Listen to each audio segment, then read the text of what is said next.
Hello and welcome to The Lawless Way, a series of talks based on my book, The Lawless Way. So I'm Philip J. Bradbury, and today we'd like to talk about the Holy Trinity: sex, politicians, and you. Now cast your mind back to the time when you suddenly realized as a child that your parents had sex. For me, it was quite a shock. It just didn't dawn on me that they would do that creepy, weird stuff. And for a while, there was this mystery about the mechanical side of it. How did they actually do it? Did my father actually put his thing inside my mother's thing? And it was revolting, and I was shocked. And it took me some time to get over the possibility that they actually did that, and I resulted from that somehow. And so that, not traumatic, but it was a surprising, shocking moment that lasted for some time. And it does with other people too, in conversations I've had. And whether it's that particular thing that shocked us into a new realization of who our parents were, or maybe there was something else, maybe the first time we were told off, the first time we were given a spanking, the first time our parents weren't entirely perfect. They let us down. They upset us. They really annoyed us. They did something that created a little schism in the belief that they were perfect. Because for a child, it's incredibly difficult, especially with their parents, to see someone as both good and bad. See, before this shocking incidents, whether it's the realization of them having sex or whether it's something else that they did, before that, they were kind of like white noise, just there, just this amorphous being who they were. And it would have been probably impossible for us to describe them. A bit like asking us for asking a fish to describe water. They were just there. And then suddenly something happens. And then they start to form, or we form in our minds, a profile of who they are, because now we have the goodness that they were, that's just what it was. It was just it. And now there's a contrast. And so now we're starting to see, like a sculptor chipping away at a block of wood or a rock, we could see them starting to take a shape. They were both good and bad. And that, for a lot of people, it still exists. They cannot perceive of their parents as being both good and bad. And I know people who see, for example, their father as the most loving person and their mother was the bitchy one, or vice versa. The goodness is all in one and the badness is all in the other, rather than having good and bad in the same person, in both people. And so it's very difficult to assimilate that in another person there is both good and bad, but that's how it is. And the same happens when we fall in love, or that lovely honeymoon period when the other person is just perfect. They are amazing in our heart pounds and we can't stop thinking about them, and we just are full of them. And when someone asks us, why do we love them? Why do we just fall for them? What do? We talk about the details, their beautiful blue eyes and their lovely smiling face and their, I don't know, the things that they do. He always opens the door for me, or she always makes these lovely little cakes, and she does this and he does that, and very thoughtful and touching and all of that. However, when we stop and come back to the truth of why we love that person, the details actually don't matter. The details, it doesn't actually matter whether he's got blue, green, or yellow eyes, how big his nose is, how hairy her feet are, how often she cooks for him, how whatever. The details actually are irrelevant. The falling in love with someone is about something that's more amorphous, more a no thing. We just do. And the details we try and explain it, but we can't. And the truth is, we can't explain why we fall for one person and not another. And it's not about the details, their looks, what they do, and all of those sort of their interests and their humor and stuff. It's not about that. It's kind of why we loved our parents. There was not the details. But then the honeymoon is suddenly over, and it might be might be minutes, it might be days, it might be months. And so they do something that upsets us. They piss us off. They disappoint us. They let us down. And that is what humans do for humans. You know, maybe he promised to bring a carton of milk home and he forgot. Maybe she told a little lie just to sort of make life simple, and he finds out, and suddenly there's something that happens. And so this all-encompassing goodness that this other person is suddenly, like our parents, becomes tainted, it's like a curtain hanging, and it's nice and smooth. And suddenly we realize there's someone behind the curtain because I've pushed the curtain out a bit. And now this profile starts to happen. And it's not just this bland nothingness that we are attracted to.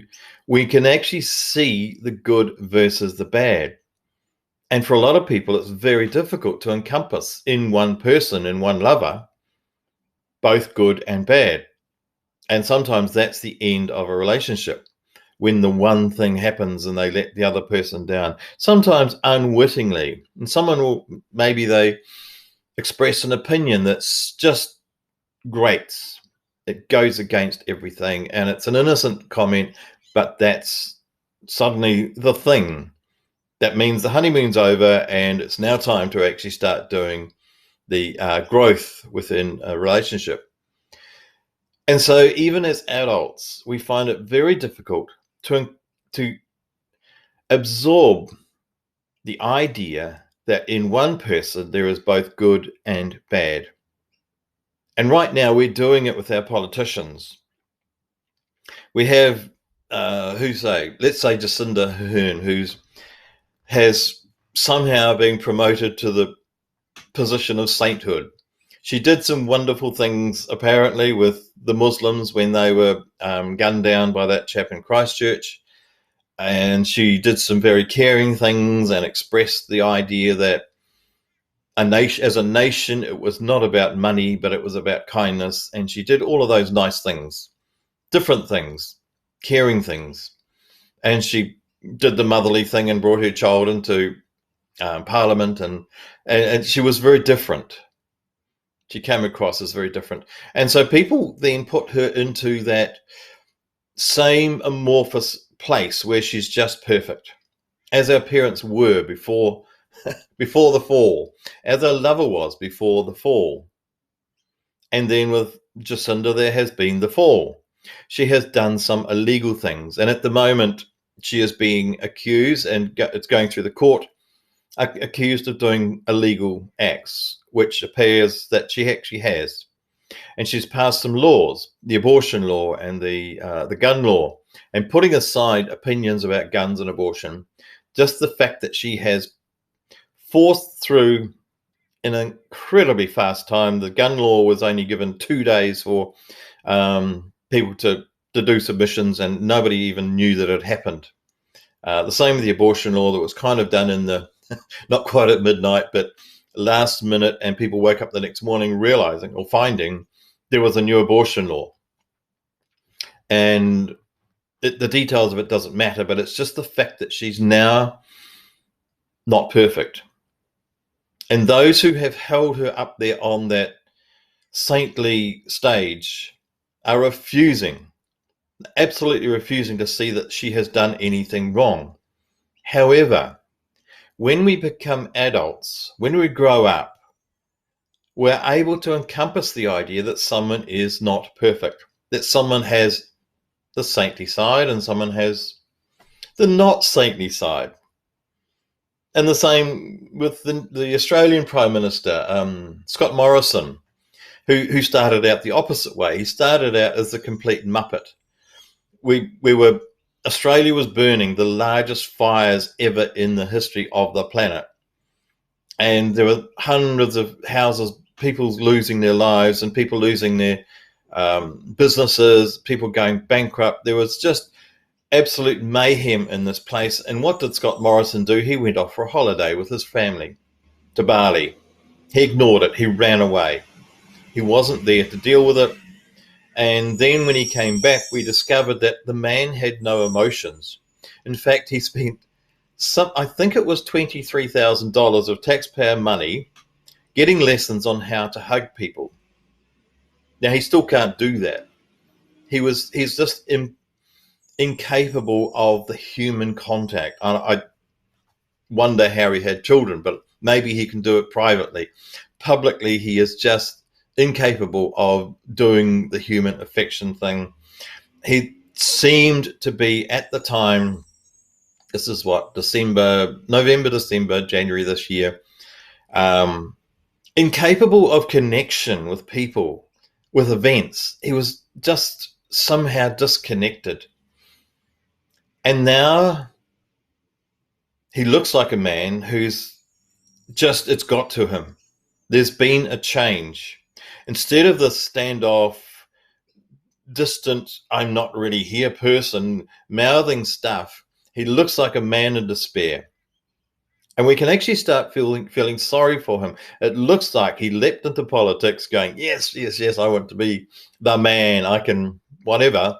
And it's swamped him. It's got him down. And it's almost like he really doesn't want to be there anymore.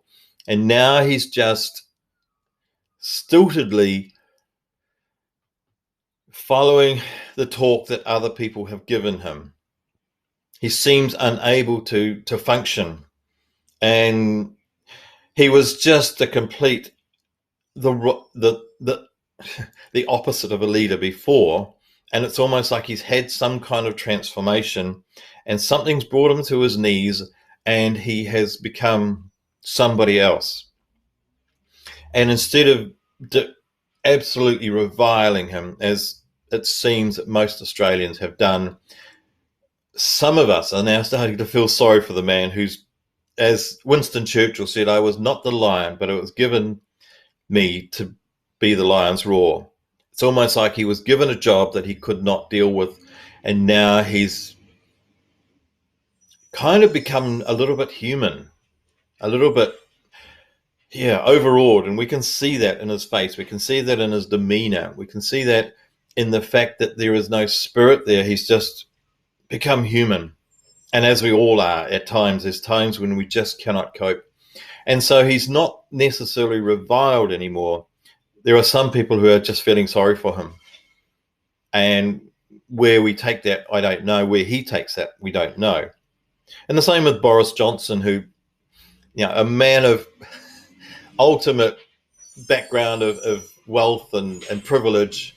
He could do no wrong, but he was a complete muppet. He was just mad. Had nothing sensible to say. And then a few weeks ago, he apparently got the COVID virus, although the COVID virus doesn't kill anybody. Washing detergent kills it, vitamin C kills it, sunlight kills it. As somebody said, it's the most weak-ass virus ever in the planet. But anyway, something hit him. And apparently, according to those who tell us these things, whether we believe it or not, he was near death. He was very sick, and he's come back from that.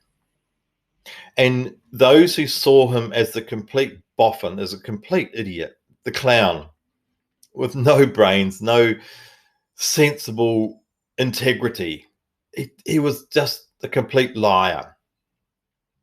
But now, having had that, if you like, the near-death experience, there are those who are seeing a different man, a different person who seems to be softer, who seems to have something's happened. So he's no longer the one-dimensional clown, the one-dimensional liar who had no conscience, who didn't give a damn what he said from one day to the next and didn't care what other people thought. There seems to be a thoughtfulness going on with him. And the same with Donald Trump. he came across originally as the complete crass Muppet again. The wealthy man who didn't give a damn, who thought he owned the world, he knew everything. And he said that. He said he's the absolute expert on everything from whatever, technology to the military affairs to economics to whatever. I know more than you. And that is how he came across. And there are those who absolutely loved him and had him up on that pedestal. Whereas there were whatever number of people who thought he was just the worst thing on this planet. He's just the most dumbest, uncaring, anti-human, anti-environment, anti-everything good in this world. And yet, for example, 3 weeks ago, I think the American military went in and saved about 2,500 children who are being kept underground in these massive caves in Texas. They were part of in captivity as part of this child slave sex ring. That's, this is a massive industry, shall we say, a legal industry, and so many people in Hollywood and in politics and in positions of power are part of this. And Donald Trump is the one person who has started and actioned the saving of these children and the bringing down of the people who are involved in this, and the Harvey Weinstein and all of that. What's the chap with the island? Prince Andrew, all of those people are now being brought to task and now being brought out into the open. And that has been part of Donald Trump's amazing action. So his words, his presence, his presentation, if you like, might be the Muppet, the crazy, uncaring, stupid clown. And yet the stupid clown, as he said at the start, he was going to drain the swamp. And he has been. He's been firing, as we know, he's been firing people left, right, and center. He gets them into power and finds something wrong, and off they go. And at the moment, apparently, he has now taken out about 2,500 government employees and people in huge power situations who used to run organizations for their own betterment and for their friends. And so they have been targeted by Donald Trump on a one-by-one basis, and they have been slowly taken out. And so those who originally saw Donald Trump as evil, as stupid, as uncaring, as unintellectual, everything negative, everything bad, are not seeing the actions that he's taking, not able to encompass in one person both a negative and a positive. And we do this. And it behoves us in this moment to remember that nobody is perfect, whether it's the Russian, what's his name, Putin, whoever it is. They are all good and bad in one person, every one of us. And if we can stand back and accept that, we can then start to do that for ourselves. Because when we can't see ourselves as this group of different aspects, if we just see ourselves as incompetent, as lazy, as uncaring, that's how we will see the other world, see other people in the world. But when we can start to acknowledge that we have amazing talents, we have deficiencies, we are not perfect in some ways. I may not be perfect, but I'm amazing in some ways. Who was that? Not Superman, somebody. Because when we look at the world as a one-dimensional place, it's a great world. It's amazing. It's sunshine and it's happiness and it's joy.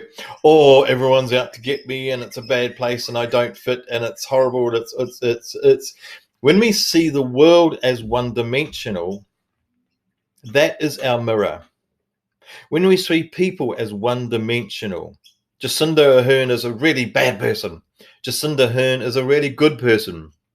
Scott Morrison, whoever, when we look at them as a one-dimensional person and absolutely refuse to see the possibility that they are human, whatever that means, that they have more than one dimension, that they have amazing talents in one area and amazing lack of abilities in another area. This is annoying me. Go away. When we can acknowledge that there's good and bad in every one of these people, we can see that they are the mirror to ourselves. And when we can see the dichotomy of other people and of the world and of our life situation, it's not all bad, it's not all good. There is a balance and there is a bit of both. When we see the mirror out there as being maybe balanced, something, the clarity of who we are will then start to dawn. The clarity of our purpose, the clarity of the reason for us being here will start to dawn when we can, one, see other people as multi-dimensional, when we can love and observe both sides of them. Then that tells us who we are, or who we have recognized ourselves as being. It's more correct.